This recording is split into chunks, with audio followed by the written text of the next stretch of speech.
Welcome to the presentation for my dissertation topic, MELs and Critical Thinking, and this is the topic that I've been doing for the last couple of years now, and this is something that was presented in April to my dissertation committee, was approved, and the research has already been conducted and gathered, and now it's on to analyzation of all those kind of things. So this is the proposal that I gave to my committee in April, as I said. And so I'll just give you a chance to get a little more familiar with what MELs are, what critical thinking definition I'm working off of, as well as the contextual factors and the different things that are being done within the study. So first thing is important to kind of talk a little bit about who's in my study and where they're from and what goes on in that district. And so it's a rural Iowa district located near Des Moines. It would be classified as a bedroom community of haves and have-nots.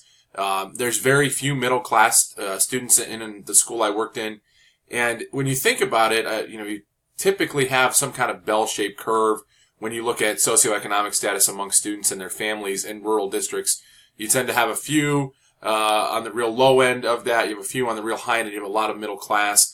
Baxter is very different than that, and what you find is that there's very few of the middle class, so we're very much more a parabola, a lot of lower end people, a lot of higher end people, and it doesn't really play out when you look at the numbers. And part of the reason is not everyone who qualifies for things like free and reduced lunch actually take advantage of that. So our numbers don't look like we have a lot of students who live in poverty, but we do. We have a fair number, an equal number living in poverty as living in the wealthy or upper middle class. It's predominantly white and English speaking. 97% of the kids there are white. 99% of them speak English. We don't even have an ELL program. All the grades P-K-12 are housed in one building. It's one city block, which I'll talk about here in a little bit as to why it can be a little limiting in terms of what's done for our students. And the thing you run into is repetitive teachers and repetitive experiences, which gives them little exposure to differing styles of instruction or assessment. So, for example, this year's freshmen, I had taught all 4 years that they were in middle school and high school. This year's seniors, I'd had 3 years in middle school and a year in high school. So a lot of times what you're finding is that you had the same teacher over and over and over, and that's because of having really small departments. 3 math teachers, 2 social studies teachers, 3 English teachers, that sort of thing. And then the other thing is there's a lot of this, what I call sponge and puke method being taught there, although there has been a big shift in the last 3 or 4 years to more of a student-centered approach. The sponge and puke is that idea of you absorb what you need to know, you regurgitate it back on a test, and you're given a grade. And that's all been kind of in the process of changing with going to SRG last year and with making some differences there. Those are things that kind of impact the way our students learn. So to talk about a MEL, you really have to know what a MEL is. And MELs haven't been around for very long. They stand for Model Evidence Links. And this is something that was created by a man named Douglas Lombardi from Temple University. Not too long ago, as you can see there, 3 years ago, he came up with this. And his thought was that graphic organizers are oftentimes used just in the organizing of thoughts or maybe jotting down a little bit more on like a T-chart or a mind web. But he wanted to create something that allowed students to interact with the evidence and the learning targets on a deeper level. And that's what MELs do. And as you can see here on the graphic, this would be your learning target. Your models. And then your evidences are the pieces that either support, strongly support, or refute the evidence. And what that does, it creates students opportunities to allow them to interact with this in ways that they maybe wouldn't think of before. It also causes them, or really makes them, develop critical thinking and deeper understanding of contents to make these connections. Now, something that I did to really help me understand why they were drawing the arrows was I had students write on the back why they drew that arrow, why they thought that connection was there. And that helped me get inside their mind a little bit, which is something I'll talk a little bit more about later. So critical thinking, as we've said in class a lot of times, is a lot of different things to a lot of different people. And so with this idea, we're going to work off a specific definition. So the most common understanding of critical thinking is the ability for students to find ways to express newly acquired knowledge or to think outside the box in solving some kind of real-world problem. That's what Murawski would like us to believe, and I think most of us can agree with that. There's also the ability of students to interact with content, specifically in the realm of specified learning targets, which we know in our classrooms as either I can statements or the student will statements, allows them to develop this deeper connection and to create connections with their prior knowledge. And so, as I mentioned before, one of the issues with having that kind of parabola, or a lot on the high end and a lot on the low end, is we don't have a lot of common background. We do have a lot of common knowledge because kids have worked through the system.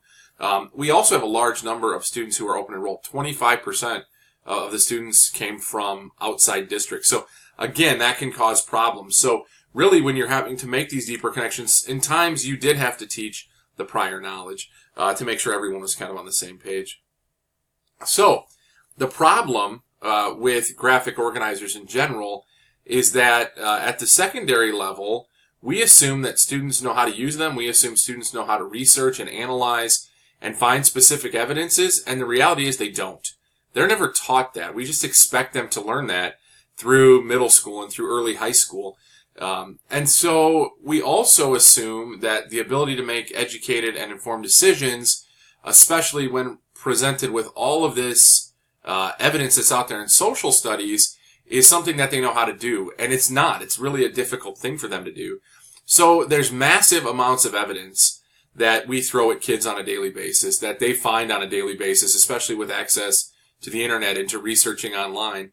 They need to know how to go through that and evaluate and analyze and synthesize and create all kinds of different reasonings for why they're choosing that. And that's a really overwhelming thing for students to do. It's overwhelming for us to do as college students or graduate students or doctorate students. And so to expect high school students or middle school students to be able to do that without much intervention or without giving them many tools is just really something difficult for them to do. So critical thinking is also a challenge for many students because for a long time, public education has driven this idea of declarative knowledge. So it's the idea of you need to know things that are memorized. You need to know math facts. You need to understand why this works in this situation. And when we use standardized testing in the core, we find that that problem continues. Luckily, with the new ISASP, we are seeing some written portions where we're allowing students to explain or to share a little bit of that knowledge that's not necessarily just procedural or declarative, but also opinion knowledge and those kind of things. Where we see the problem is that graphic organizers are oftentimes just thrown out there to be used to help students organize a thought, not necessarily to have them interact with anything or to think critically. And what that does is they become underutilized in high school. They're used all the time in elementary school and middle school, and when kids hit high school, it becomes a major problem.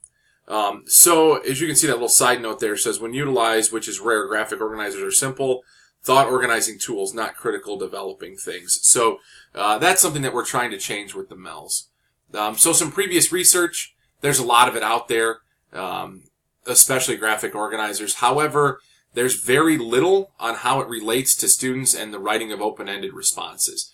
So we see a lot of recall, that sponge and puke, as I mentioned before, with graphic organizers, but very little of the idea of how does interacting with different pieces on that create a critical thinking or an open-ended thought.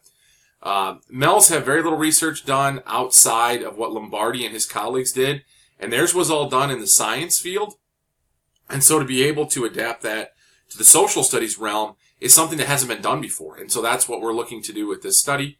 As I mentioned, they've only been done in science. They lend themselves to being adapted to social studies because the way science and social studies are instructed and assessed, especially through the new NGSS and the new Iowa Social Studies standards, you see a lot of similarities there that allow them to work well together.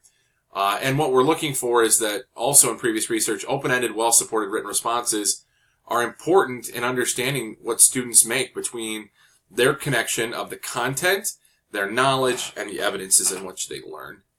So a little bit of research on critical thinking, and this is one of the three chunks that my dissertation is broken into, but critical thinking is something that we want to find a definition to work off of, and the definition we're going to work off of comes from Enos, and it says, a critical thinker not only possesses critical thinking skills, but also exercises them when and only when it's appropriate to do so.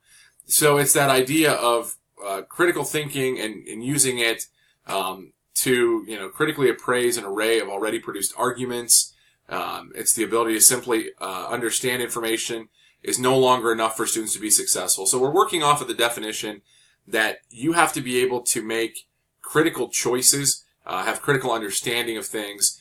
It's not just enough for you to know that the Declaration of Independence was signed on July 4th, 1776. So instructors who teach critically and teach critical thinking skills provide students the opportunity to change the way they learn.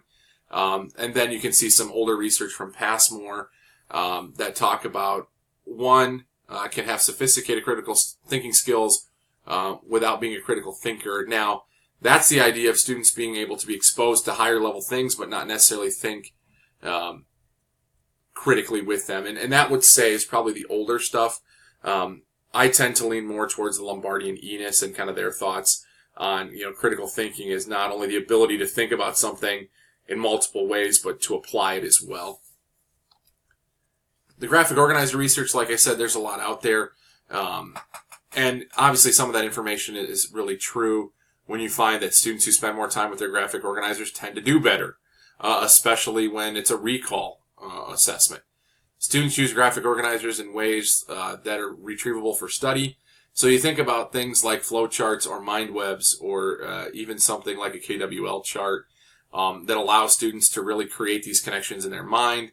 We work off of things like acronyms that also can lend themselves to graphic organizer research, but it's not getting at that critical thinking part. And so as you can see there, the research lacks support of graphic organizers to really analyze or critically think about the content.